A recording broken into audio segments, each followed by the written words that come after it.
फातिमा सईद और माता सावित्रीबाई लगती तब हैं कि जब इनको मना करने के लिए कीचड़ नीला गंदा फेंक करके कि औरतें न शिक्षित हों, आपको शिक्षित करने की जो बीड़ा उठा ली हैं, अब महिलाएं शिक्षित होंगी, यही इनको बर्दाश्त नहीं हुआ। और जब बर्दाश्त नहीं होता है तो माता सावित्रीबाई फुले पर तमाम यातना दी गई, उनके पति को घर से निकलवा दिया गया बाप पर दबाव बना करके, और पिताजी मजबूर होकर के बेटे पतोहू को निकाल दिए। रहने के लिए जगह नहीं थी, लेकिन आपके लिए, समाज के लिए बीड़ा उठा लिया उन लोगों ने कि हम समाज को जगा के जाएंगे, इनको शिक्षित करेंगे। आपको शिक्षित करने के लिए महात्मा ज्योतिबा फुले, जहां शूद्र समाज को पढ़ने का अधिकार नहीं था, कि बाबा साहब बी आर अम्बेडकर को जब पढ़ने की व्यवस्था हुई तो कभी स्कूल के बाहर, कभी स्कूल के पिछवाड़े, कभी जंगले के बाहर, कभी द्वार से बाहर किसी तरह शिक्षा प्राप्त किए थे। इन दशाओं में उच्च शिक्षा की डिग्री की हमारी लोगों की व्यवस्था नहीं थी। ऐसे में भी एक नहीं तमाम स्कूल खोल करके महात्मा ज्योतिबा फुले साहब जैसे महापुरुष बाबा साहब बी आर अम्बेडकर विद्वान बनते हैं। यहाँ नहीं, विदेश तक जाते हैं, और विदेश में जाकर के बाबा साहब इतने बड़े विद्वान बन के आते हैं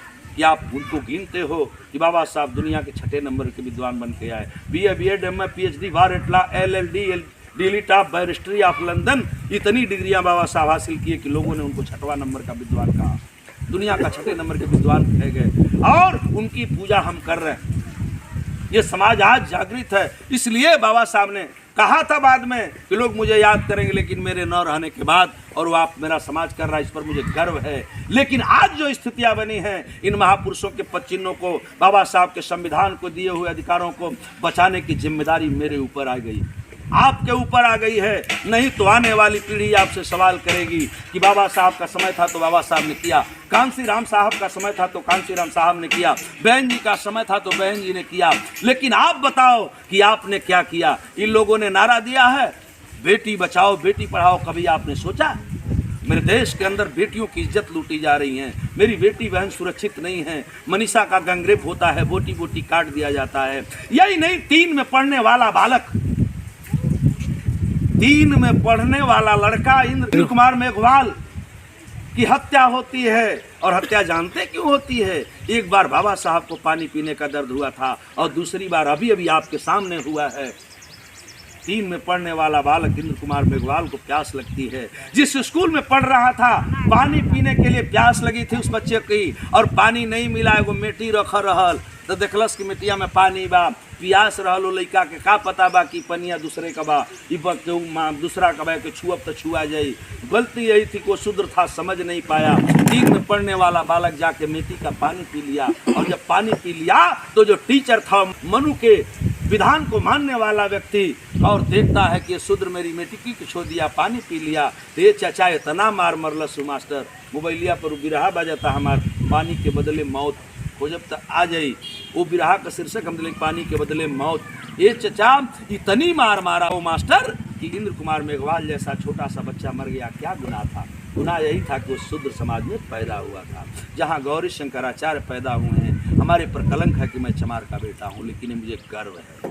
गर्व इसलिए है कि मेरे समाज में तमाम महापुरुष पैदा हुए हैं, और उनके संघर्षों के बदौलत जिस देश के अंदर गाय सुअर भेड़ बकरी गादहा अगर पोखरा में लौट दे तो हमारा समाज के पानी पिए के अधिकार ना रहल।